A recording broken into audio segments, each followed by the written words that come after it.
Kelihatan. Hari ini kelompok kami akan membahas tentang prototyping 1.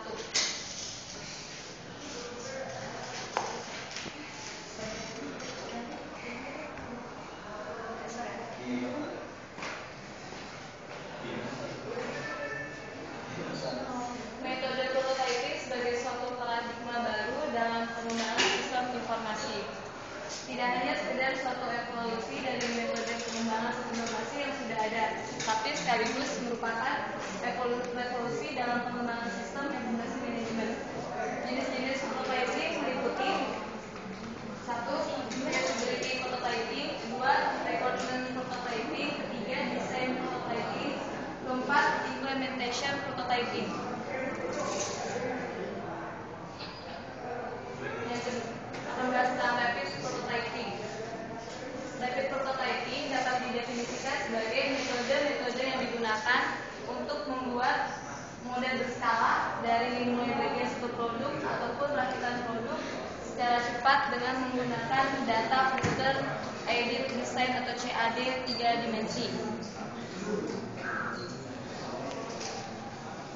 Beberapa alasan mengapa prototyping sangat berguna dan diperlukan dalam dunia industri adalah yang pertama, meningkatkan efektivitas komunikasi di lingkungan industri atau dengan konsumen.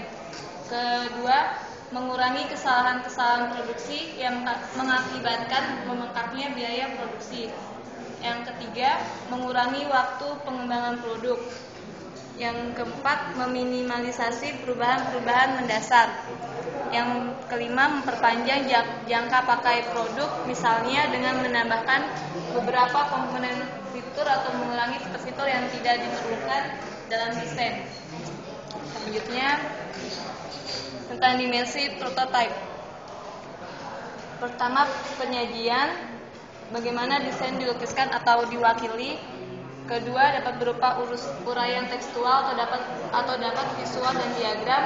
Yang kedua, lingkup, apakah hanya interface atau apakah mencakup komponen komputasi. Yang ketiga, executability atau dapat dijalankan, mengenai dapatkah prototipe tersebut dijalankan. Terus jika dikodekan akan ada periode saat prototipe tidak dapat dijalankan. Yang keempat, maturation atau pematangan, apakah tahap-tahapan produk ini mengikuti. Terus revolusioner, mengganti yang lama. Evolusioner, terus melakukan perubahan pada perancangan yang sebelumnya. Selanjutnya tentang terminologi prototype. Yang pertama, prototype horizontal. Prototype horizontal itu sangat luas, mengerjakan atau menunjukkan sebagian besar interface tetapi tidak mendalam. Yang kedua, prototype vertikal, yaitu lebih sedikit aspek atau fitur dari interface yang disimulasikan tetapi dilaksanakan dengan rincian yang sangat baik. Yang ketiga, early prototyping atau prototype cepat. Yang keempat, light prototyping atau prototipe lambat. Yang kelima, low fidelity prototyping.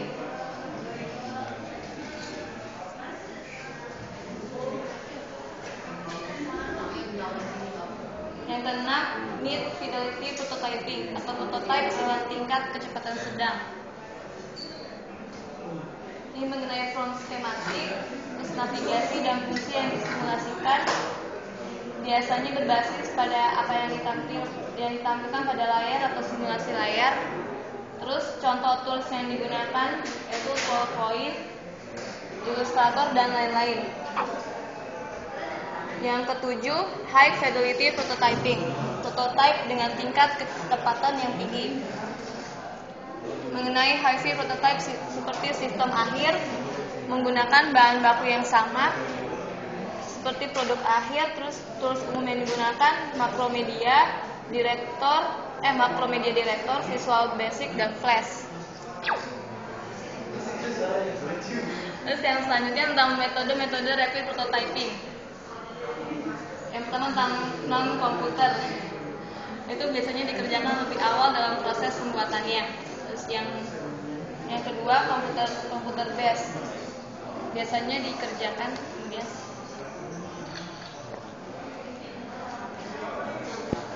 Ini tentang metode komputer. Menirukan lebih banyak kemampuan sistem. Pada umumnya hanya baru beberapa aspek atau fitur. Yang kedua, dapat berpusat pada lebih banyak detail. Yang ketiga, bahayanya para pemakai jadi lebih segan untuk menyarankan perubahan sekali ketika mereka melihat prototipe yang lebih realistis. Terus, metode non-komputer. Tujuannya ingin menyatakan gagasan desain dan mendapatkan dengan mudah dan cepat pendapat atas sistem. Metode non-komputer meliputi pertama deskripsi desain, kedua sketsa atau mock-up, yang ketiga storyboarding, yang keempat skenario, yang terakhir utilitas skenario. Sekian.